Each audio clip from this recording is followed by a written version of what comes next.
Man, what a day! First snowfall of the year. How exciting is that? All right, let's talk about your child and reading. Let's talk about making videos without planning out what you want to say. I know. I could review with you a conversation that I had with a parent this week. We were talking about a parent with a 4-year-old, and we were talking about why speech language pathologists get so excited about pronouns.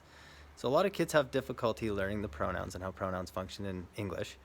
And we look to see those pronouns filled in, and when kids are coming into kindergarten and they don't have their pronouns, it's a big red flag that we always jump on. And so why is that? So pronouns are an important part of expressive language development, and they show us how the child is acquiring the grammar system. And so just developmentally, we want them to be showing us certain milestones that they've learned this form and they can do these things. But rather than just like content, so rather than just going in and, well, we're going to teach these pronouns now, we need to teach this child that they can say he instead of she, or that they say I instead of me, or that they say he instead of him.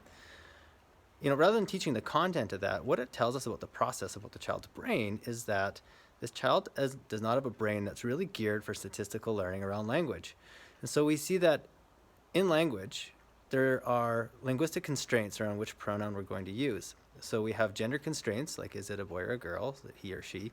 And then we also have constraints around is it in the subject position or the object position, or is it a possessive pronoun?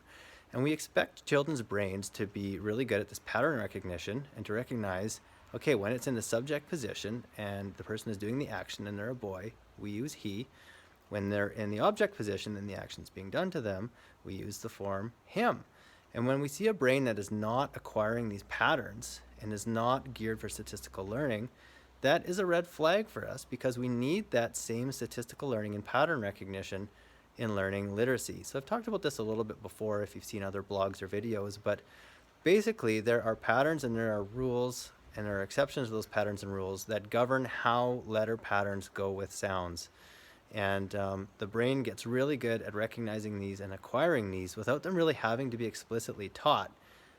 From exposure to language and exposure to print, the typical brain implicitly learns these things just from repeated experience. They pick it up and they just figure it out.